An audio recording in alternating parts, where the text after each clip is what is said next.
to get a quick High School Musical Shantae in. Nah. Okay. All right. He would do that. Oh, gosh. All right. Thank you guys so much for joining us on the stream, on the broadcast. I know things look a little bit different. This is good. This is going to be our last online only service. We're super excited about it, so we wanted to bring a little bit more of a community aspect into it. So we have Callie and Landon and Andrew with us, and we are just going to be discussing things that stood out to us from Proverbs 15 to Proverbs 21. So without any further hoopla, Callie, take us away. So when I kind of skimmed through this, I kind of did it by chapters because Proverbs is kind of like, it kind of goes off of individual life lessons.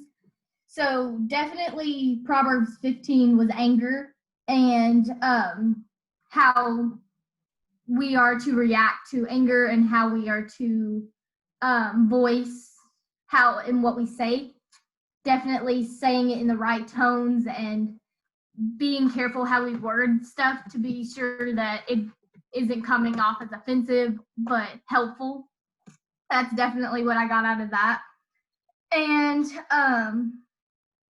Proverbs in general is just life lessons. So that was definitely something that I found helpful because anger is definitely something that's happening in real time because of everything that is going on. It blows my mind. So that is definitely a chapter that has been helping me through all of this and trying to voice my opinion in a way that speaks truth but not anger.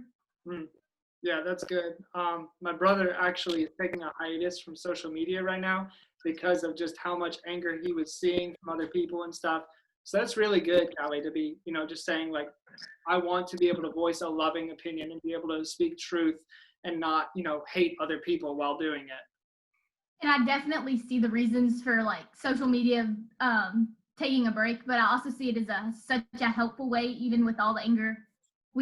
Christians can be a light, and especially teenagers, we can use that social media platform to definitely be a different voice and a different perspective. Absolutely. That's good stuff. All right, Landon. What we got up there? Well, I'm just gonna go with this one. There was one I was trying to find with the one about discipline. Okay. Like your children, because like me and my mom had I don't know which one it is, but I'll just say that for now, and then I'll do the other one I was gonna do. But like me and my mom yesterday were talking about like past things, but off that I like basically kind of like thanked her for like the discipline and everything because it really like makes us who we are and it makes you a better person if you are like structured right as you grow up. Yeah, I mean, like as kids, and it's like I remember when I was younger, like whenever I got disciplined, I hated it because I was like, "Mom, you're just a big bully. You're just a big bully. How dare you?"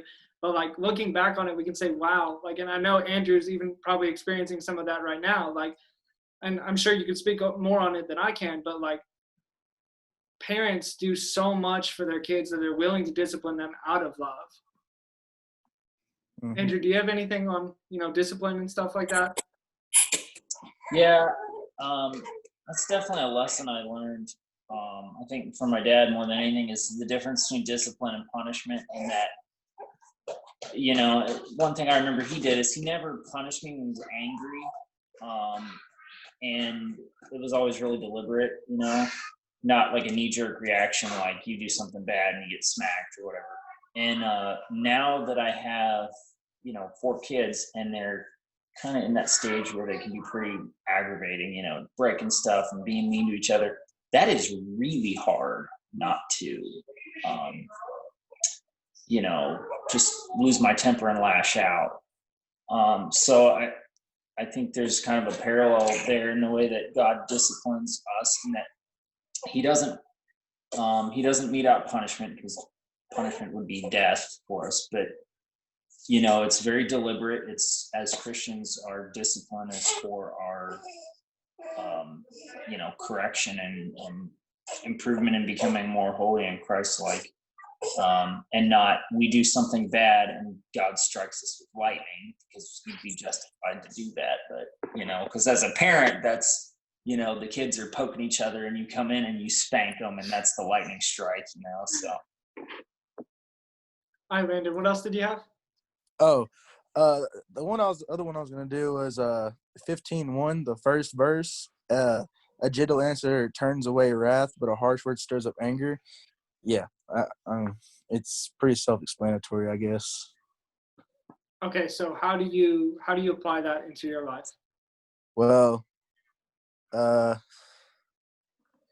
guess you could say being kind keeps things from going bad, but whenever you say harsh words, it'll just make things worse. Sure. And that's yeah. Yeah, that's good stuff. Good word, Landon. All right, Andrew, what we got? Sorry, I was talking to Kelly there. Am I on? Yeah, you're on. You're good. Okay. So I got an overarching theme, and it's kind of a thing in Proverbs, is the contrast. Like almost every single item is contrasted. So, a soft answer turns away wrath, a harsh word stirs up anger. A fool despises his father's correction, but he who receives correction is prudent. And it just goes back and forth, every single thing. The fool does this, the wise man does this, and it's contrast. And one thing I like about Proverbs, I feel like it's kind of it's a book, it's the how-to book for dummies, because it goes into such detail, because it's very repetitive. It really is. Get him in a position where he's going to Proverbs is really repetitive, and a lot of these themes of wisdom, that's a big one. The tongue, the fool versus the wise man is a recurring theme. The scoffer is another one, and they're how do I put it? They go into such detail. So Solomon goes into such detail with each theme that it makes me think of, I listen a lot to Alistair Begg on the radio, and he talks about how we love lists, like we love to-do lists, like if I just do these 6 things, then I'll be saved, or like if I do XYZ, like a list. And when Jesus teaches, it's themes, it's all overarching, love one another, you will have no other gods before me, the greatest commandment is this. And for sometimes we want lists, we want something like Proverbs, where it's in exhaustive detail. So it's funny, Landon mentioned that, because I've dealt with that a lot in the Army. We tend to be pretty harsh to each other, and the tongue.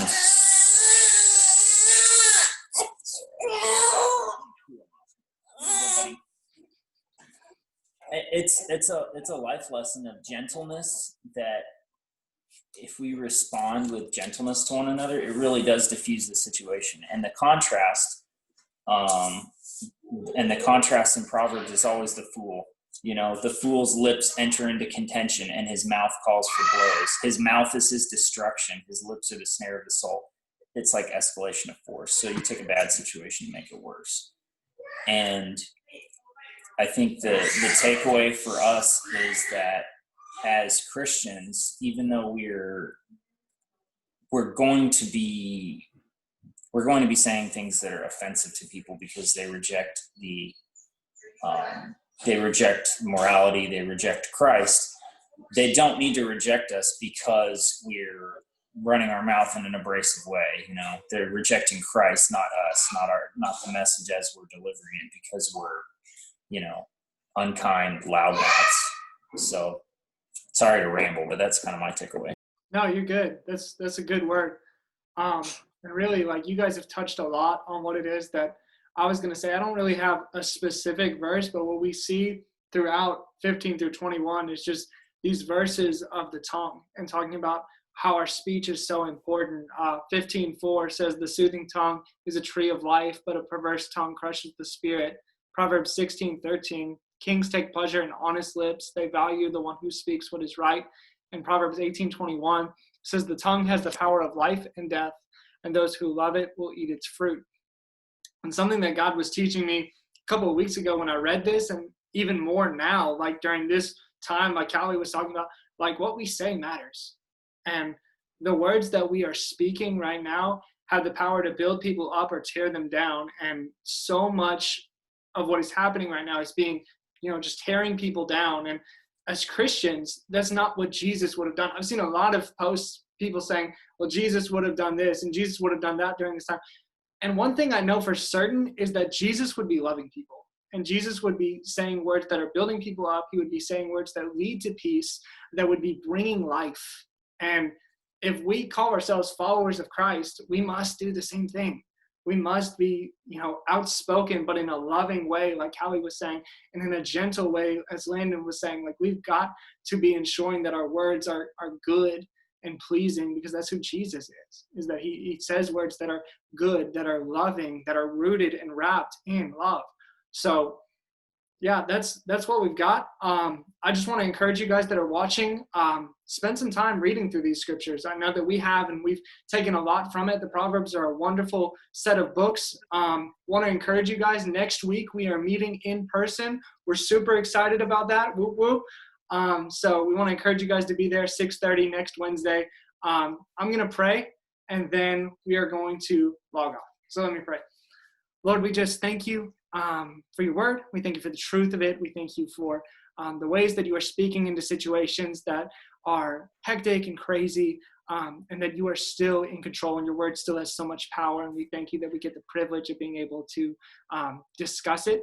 I thank you for these students, and Andrew as a leader and as a father. And I just thank you for the ways that you were working in their lives, and the ways that you've spoken to them, spoken to me. And I pray that you would just glorify your name. It's in your name I pray.